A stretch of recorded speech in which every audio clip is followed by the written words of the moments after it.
one of the things they said, some of the candidates said is that they wanted to, create more diversion programs so people don't get convictions and, they don't go to jail. What are your thoughts on that? And is there one type of crime in particular you think would benefit from having a diversion program that doesn't already creating exist? A new diversion program? Yeah, a new diversion program to address like some of the needs in the community.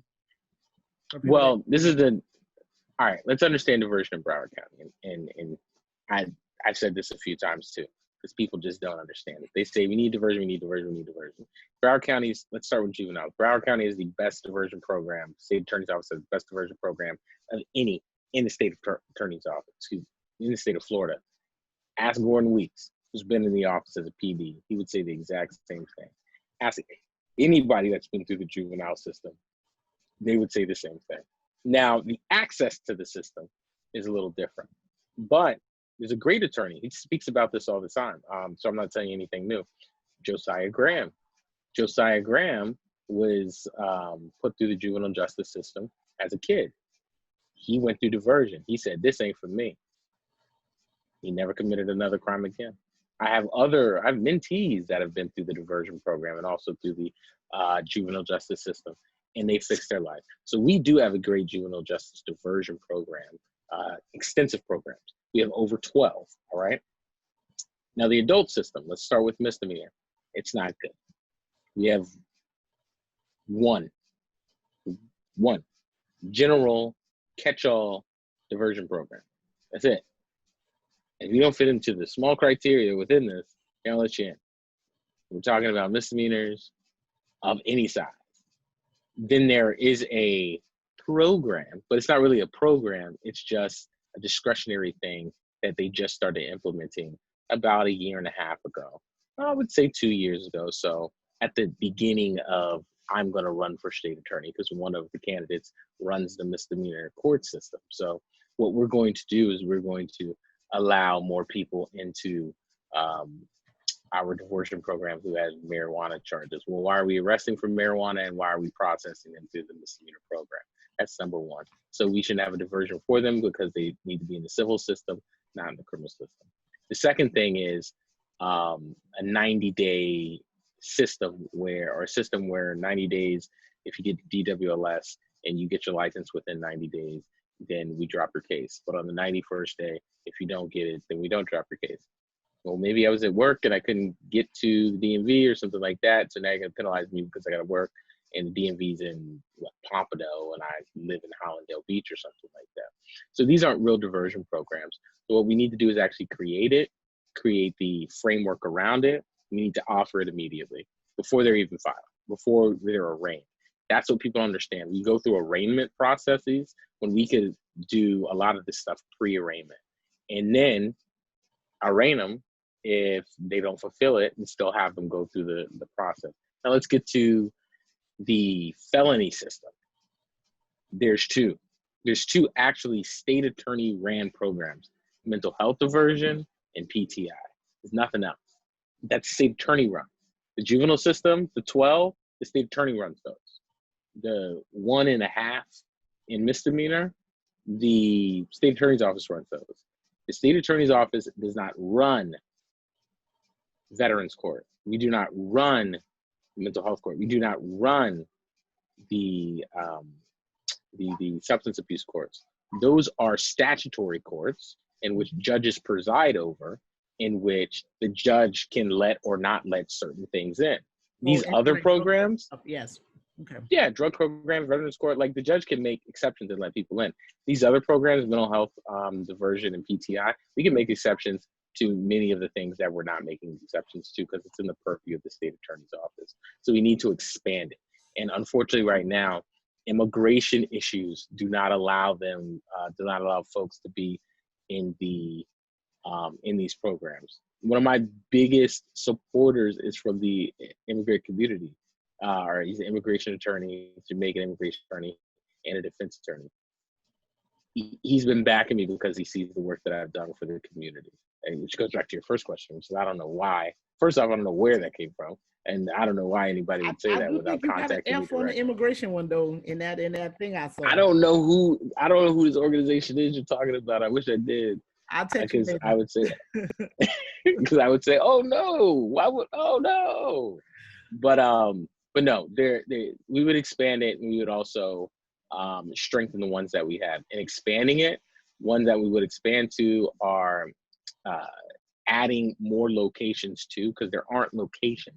It's different if you had more locations. The social research has already shown that the reason why someone decides not to go into a diversion Can't get program there. is because they either don't have the money or they can't get there. They can't Get there. participate. Yes. It interrupts my life too much. You want Right. me to go 2-3 times a week? I'd be willing to do it if it was over there, I but gotta I catch like can't 5 do it. buses, and it'll take 3 hours. You know. And when Yes. you say I gotta catch 5 buses, that is not uncommon. This That's is not a real. small county. Mm-hmm. That is an accurate statement. I have to Mm-hmm. catch 2, 3, 4, 5 buses to get here. Judge, I was late to court. Why were you late to court? I woke up at 5 a.m. to get on the bus to get down to court. And then what happened? One bus broke down. They had to bring the other bus in. Or one It's came before the scheduled 11. time, and you had to wait an hour for the next one. I mean, It's 11:45, and you were supposed to be there at 9 o'clock. yeah. And you're shaking in your boots, and now you're using up your paid minutes on your Go phone to dial the public defender's office, and they're not picking up, and you're still trying to go, and then you run in the court, and then judge says, no go, you're going into custody. Or someone says, the judge can't hear your case, she's off the bench for the rest of the day, you need to go talk to your defense attorney. Right. Like, And people will stop. Or they put them, or they extend their probation for like another 3, 4, 5, 6 months. It's like, this is the thing that's disrupting my life. Yeah, it's hard. Okay, I made a mistake. Do I have to continue to pay for the mistake for the rest of what seems like the rest of my life? Now I need to restructure my whole being because I made a mistake. Okay, I stole from Walmart. It was a bad choice at the time, but I needed the Similac for the baby. I said, why not get a steak if I'm gonna steal the Similac? And and I got a gas can because just in case my car breaks down, I gotta walk and go get gas. And then a prosecutor gets, he's like, why did you steal a steak, Similac, and a gas can? They're all necessities, man. I needed that. Why'd you steal a TV? You know what's crazy? There was a case that I had. I don't know why people steal TVs. Those are, yeah, that's just crazy. I don't know why they think they can steal TVs. It's the craziest thing. It's always from Walmart. That's the one thing I never understood. So of all the places, don't steal from Walmart. Don't steal from Walmart. Don't even slip and fall in Walmart. That's all I'm saying. Don't do nothing. Don't do it at Walmart and Target. But you still try to steal TV from Walmart. I was in LA in October of last year, and there was a homeless man on the side of the road. He had a big screen TV in his homeless tent, and he was watching TV. I was like, this can't be. Wait, how you plug it up? He had a tent. Well, he had electricity. Wait, what? What did he plug it in? Because he was right next to a building. Because it's like they call some of the stuff they call Skid Row, but there's other areas where there's a lot of homeless folks too. That's not just. And they kind of set it up for homeless people to be there. I've been in downtown LA. There's a couple streets where that's where they hang out. Yeah. That's where they're at, and then they'll find plugs, and this is where I stay. I found this electricity is gonna get me through. Why would I steal TV? Because if I can find some way to hook it up, my life is not great right now. I would have watched TV, and even there's a lot of reasons why people do things, and they're victims, and they're defendants, and we need again to understand we can't continue to judge people on their worst days, and we have to think. This is just like business. In business, you think 3, 4, 5 steps ahead. That's how you become a good business person, because you anticipate things like that. You put what's called a force majeure clause in a contract for COVID-19. Right. If you didn't put that in because you're like, oh, there's no storm that's gonna knock this out. No hurricane. I may live in Florida, but it's Central Florida, so I don't need this clause in my contract. COVID-19 comes, you lose everything because you didn't put something in the contract. Yeah, a lot of these they telling regular people that we're supposed to have 6 months of savings, and half of these business couldn't last 2 months of COVID-19. And I'm like, y'all getting bailouts after 2 months? Why they told me to save 6 months of money in case I have an emergency? You guys, like 2 months in and they're like out of business, or they're getting $60 million to make sure they can stay in business. And we're supposed to have 6 months of savings. A lot of these concepts do a lot of cross-purposing. This is why I said I don't need to be backed by big corporations or anybody that